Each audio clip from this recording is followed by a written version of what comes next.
When Cynthia from the HOA barged through my gate, phone in one hand and clipboard in the other, shrieking about unregistered agricultural structures. She had no clue she was about to trespass on active federal surveillance grounds in the midst of a month-long DEA sting operation. She pointed dramatically at my barn like she'd discovered a terror cell operating under the guise of a chicken coop. I stepped into her path, calm as ever, even as agents inside scrambled to kill monitors and mute audio feeds. Then, true to every self-important HOA tyrant with zero context and too much time, she called 911. "Yes, I'd like to report a suspicious man," she said loudly, glaring at me. "He's operating some kind of secret lab in a barn, and I think he just threatened me with a code violation." The dispatcher, Agent Walker in disguise, kept her cool. Cynthia's face turned white when she heard, "Ma'am, please step away from the federal operation." I didn't move to this half-forgotten HOA community at the edge of nowhere for the drama. I chose it for its silence and its invisibility. I went by the alias David Miller, bought a modest house with an aging barn, and told curious neighbors I restored vintage farm equipment. It worked. Until Cynthia got elected president of the neighborhood association.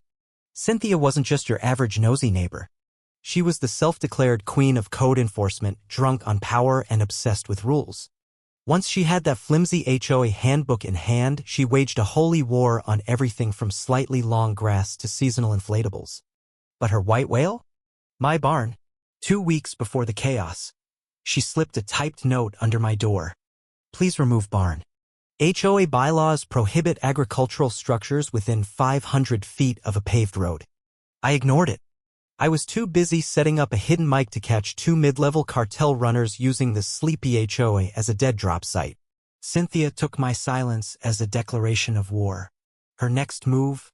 She marched up my driveway with 2 other board members, poor souls roped into her crusade, clutching lemonade like hostages. She demanded a surprise compliance inspection. I shut the door in her face. 10 minutes later, she was in my backyard, peering through binoculars like she expected to spot smuggled llamas or a missile silo. The 911 call? We all saw it coming. What she didn't know was that her dispatcher was a DEA agent and that her Facebook rant about government squatters in Barn 12 had triggered a cascade of alerts in our cyber division. One well-meaning deputy, not in on the operation, saw the post and decided to investigate. 15 minutes after Cynthia's performance, a cruiser rolled slowly down the gravel road. I stepped outside to intercept. The deputy, hand resting near his belt, looked ready for a meth lab bust. Cynthia beamed. "That's him. The barn guy. He threatened me." "Ma'am," the deputy said carefully, "you mentioned weapons?" "Emotionally threatening." Cynthia snapped. "He said something about federal property and this is HOA land." I opened my wallet, flashing my real badge. This is a federal surveillance site. Your Facebook post has already been flagged by our internal systems." The deputy blinked. Cynthia froze. You're what?" "DEA," I repeated. "You just walked into a restricted area. You're now interfering with a federal investigation." Inside the barn, agents shifted into full damage control. The sting hadn't gone down yet, but exposure could blow months of planning. The cartel monitored chatter. If they sensed anything off, they'd vanish. But the threat wasn't the cartel that day. It was Cynthia and her HOA power trip. "You need to leave," I told her firmly. "This isn't about your bylaws. This is about federal jurisdiction. Come near this barn again, and I'll detain you for obstruction." Cynthia's mouth opened, then closed. She stormed off, muttering about lawsuits and news crews. She wasn't wrong. It wasn't over. Barely 20 minutes later, Agent Walker texted me from the surveillance van disguised as a feed truck. "We've got a problem." Cynthia's Facebook post was gaining traction. Worse, someone outside our loop had seen it. A well-meaning deputy had forwarded it to local PD. Now, we had to deal with external law enforcement sniffing around. And the cartel? We intercepted a burner line message. Local chatter up. Suspicion rising. Inside the barn, agents started locking down sensitive hardware. Files secured. Microphones repositioned. The cartel had watchers. If they even suspected a federal sting, they'd ghost the entire operation. Meanwhile, Cynthia was planning what she called Community Unity Night, a bonfire directly next to my barn. Her goal? Transparency. Her timing? Disastrous. Ramirez, my partner, confirmed the worst. Cartel's moving the drop to tonight.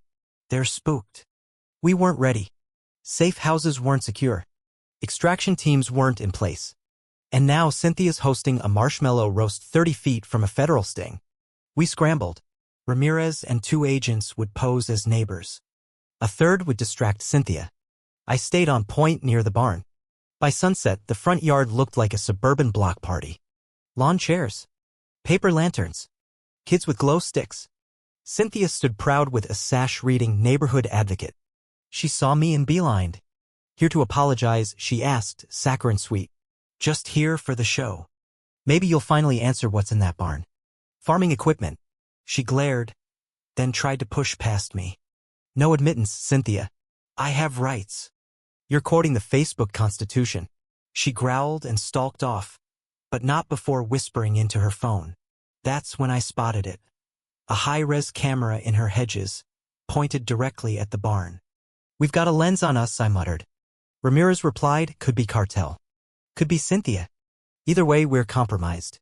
At 8:43 p.m., Ramirez called it. 2 vehicles. No plates.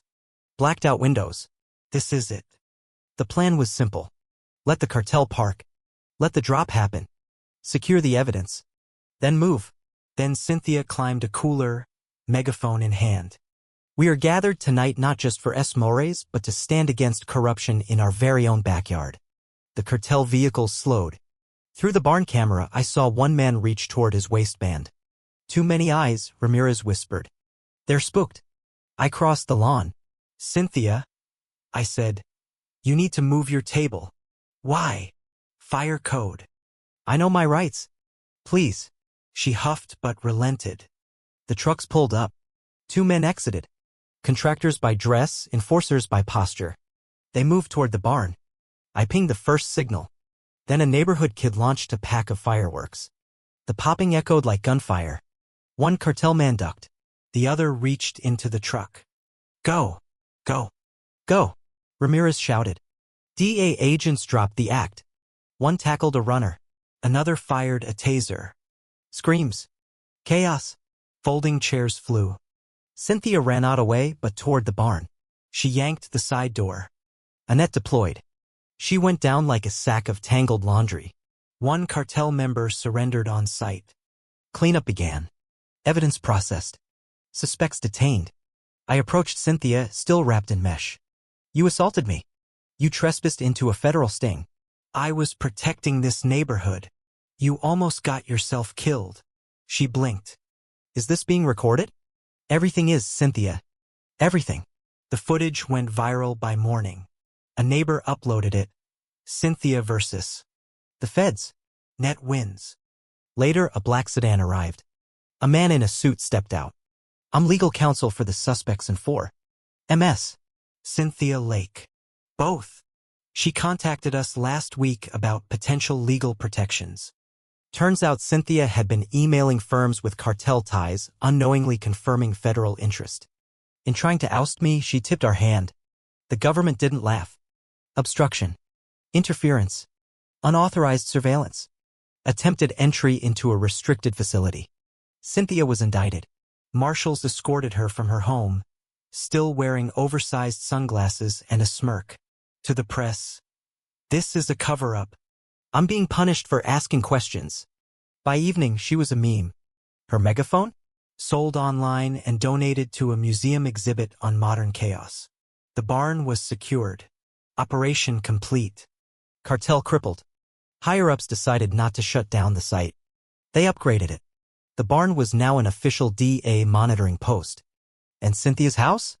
Forfeited. Acquired by a DEA shell company. It would serve as a field briefing site. Agents jokingly dubbed the kitchen the Cynthia Canteen. Cynthia avoided prison barely. She pled guilty, was sentenced to probation and community service, specifically cleaning federally registered agricultural facilities. Her first day, she wore her HOA visor. It was confiscated. She filed 3 complaints. None were read. Neighbors slowly returned to normal life. A few changed their Wi-Fi names, Federal Barn Zone and Surveillance Cynthia. Then, weeks later, a letter arrived. No return address. Inside. My name is Cynthia Lake. I request a presidential pardon and permission to form a new HOA. Attached, the first issue of Prison HOA Weekly. I laughed until my coffee went cold. Some people never learn. But for once, Cynthia's power trip had consequences. And this time, the barn door was closed tight.